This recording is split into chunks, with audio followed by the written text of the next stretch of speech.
There is an unofficial rule within the anime watching community, a rule that at some point enough people unanimously agreed on to help sort out what shows are good and what shows are not worth your time. It's called the 3-episode rule. The rule states that any show you want to watch, you should give at least 3 episodes before deciding whether to continue it or to drop it entirely. The justification was that a show needs to have ample time to demonstrate what's good about it, and that you shouldn't be making harsh decisions on just a few minutes of content. However, I've noticed recently that this rule has been used less and less amongst the community that I am a part of. Heck, I've been finding it less and less useful.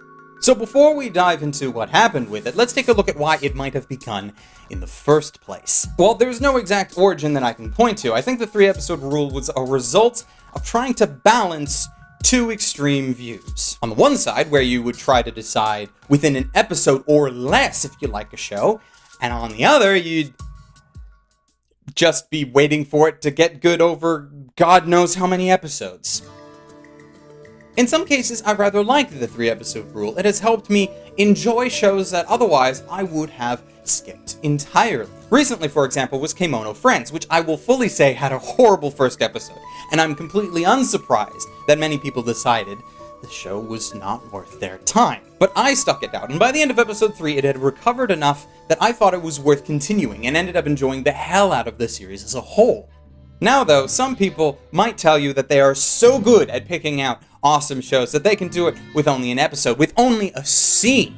And while there are definitely titles out there that are proficient enough to make their mission statement clear as crystal in just 20 minutes, this is a mindset that I've never understood. It puts so much pressure on that initial episode that isn't necessary. First impressions are important, yes, but they're not everything. On the other side of the argument, though, I can see the reasoning behind trying to cut down the rule to an episode or less. There are close to 40 plus new anime that air every 3 months, and that's an exorbitant amount of content to shift through. I don't know many people who do such a thing, and those I know who have don't generally keep it up for very many seasons without burning out.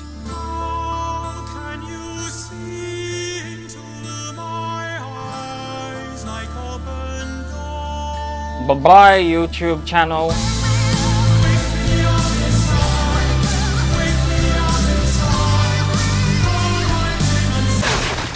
To try and follow the 3-episode rule for that many shows is ludicrous and unreasonable, but all that means is that the 3-episode rule is not an ironclad law that must be followed at all times, but more of a guideline.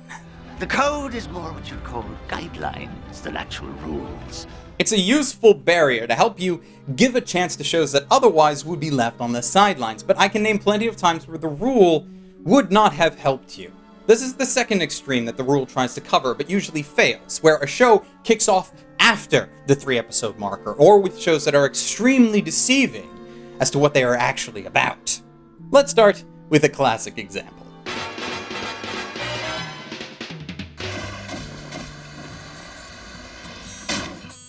Cowboy Bebop is a series that really starts off its 26-episode run with 4 back-to-back side story episodes. They aren't bad, but there's nothing initially to the show that forces the audience to get invested enough in the characters and the world to put up with much more of it. Well, here's another great moment in the legend of Spike. Famous bounty hunter and dog walker.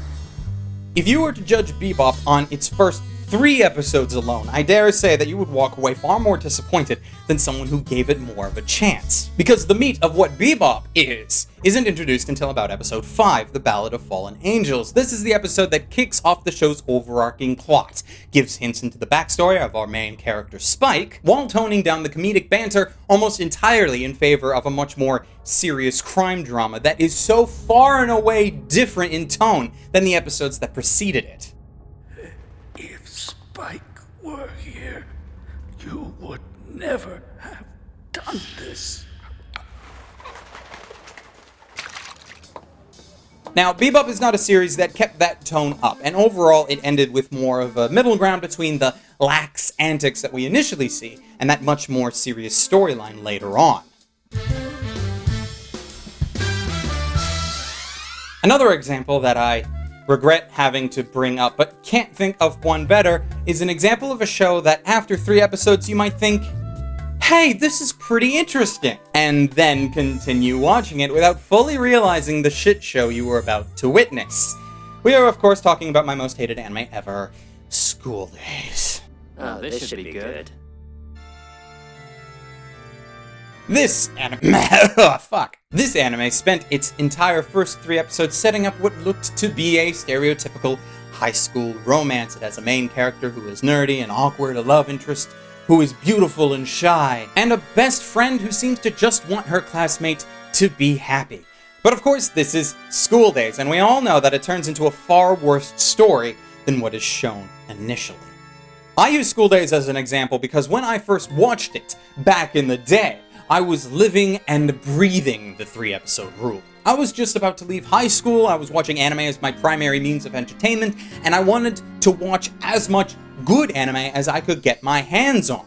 But, like many people, I wanted a way to filter out the crap. So the 3-episode rule is what I used, which led to School Days passing.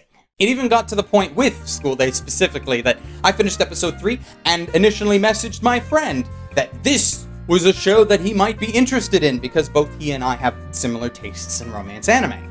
Though it is safe to say that after another episode or so, I quickly messaged him back, telling him to ignore my previous message and avoid School Days like the plague. But again, that and Bebop are examples of where the 3-episode rule fails. Situations where people end up making judgments without all the details of how good the show is going to be. Though every once in a while we do get a mulligan first episode for a show, something that doesn't really introduce us to the story or the characters all that well, or one that is just vastly different. And the rule persists because it has this air of being a middle-of-the-road solution. It doesn't cover every possible scenario, but it helps save enough good shows from getting dropped out of the gate. Problem is, though, that 3 episodes is still far too long. As I mentioned before, most seasons offer up 40 new shows every 3 months. Even following the 3-episode rule, that's 120 episodes. So really, the 3-episode rule is a filter to a stream of shows that you've already filtered based on your personal interests. A filter of a filter, if you will. Doesn't make a lot of sense to have it then, does it?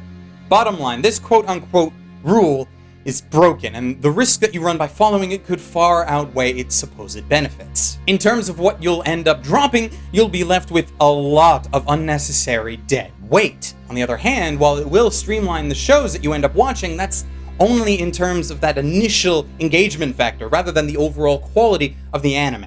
Eventually, all of this is going to narrow down to your taste. Watching anime is supposed to be for our enjoyment, so if you don't like watching it, why are you? So where does this leave us? Really, right back where we started, not with a rule, but with a guideline. But the guideline that I want to leave you with is different from the 3-episode one. It's one that's a true guideline, that's fluid enough to handle basically any situation that you will come across.